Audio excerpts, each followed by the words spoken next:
गांव सुखपुर के किनारे एक घना जंगल था जहां जाने की हिम्मत कोई नहीं करता था। लोग कहते थे कि वहां अजीब अजीब चीजें होती हैं और जिसने भी जंगल में जाने की कोशिश की वह कभी वापस नहीं आया। लेकिन 12 साल का निखिल बहुत जिज्ञासु था। उसे रहस्यमयी चीजें जानने का बहुत शौक था।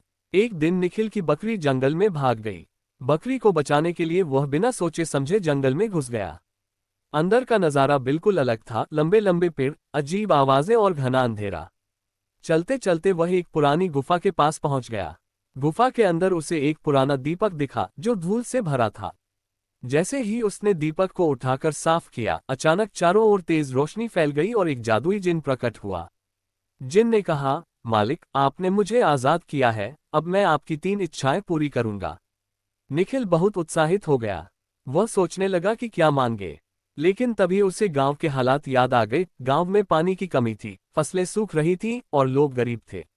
उसने बिना समय गंवाए पहली इच्छा मांगी, मैं चाहता हूं कि हमारे गांव में भरपूर पानी हो ताकि हमारी फसलें हमेशा हरी भरी रहें। जिन ने चुटकी बजाई और अचानक गांव में एक सुंदर झील प्रकट हो गई। गांव वालों की खुशी का ठिकाना न रहा। अब दूसरी इच्छा के बारे में सोचते हुए निखिल ने कहा, गांव के सभी गरीब लोगों को खाने और रहने की अच्छी जगह मिल जाए। जिन ने फिर चुटकी बजाई और गांव के गरीब लोगों के लिए पक्के घर और अनाज के भंडार तैयार हो गए। गांव में अब कोई भूखा नहीं था। अब आखिरी इच्छा बची थी। निखिल बहुत सोचने लगा। वह चाहता तो अपने लिए ढेर सारा सोना, एक महल या कोई और बड़ी चीज मांग सकता था। लेकिन फिर उसे एहसास हुआ कि असली खुशी दूसरों की मदद करने में है।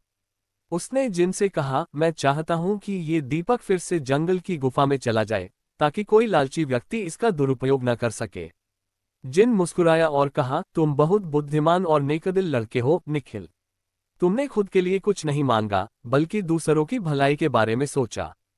तुम्हारी यही अच्छाई तुम्हें सच्चा नायक बनाती है। इतना कहकर जिन और दीपक दोनों गायब हो गए। निखिल वापस गांव लौटा जहां लोग उसका सम्मान करने लगे। वह सिर्फ एक साधारण लड़का नहीं रहा, वह गांव का हीरो बन चुका था।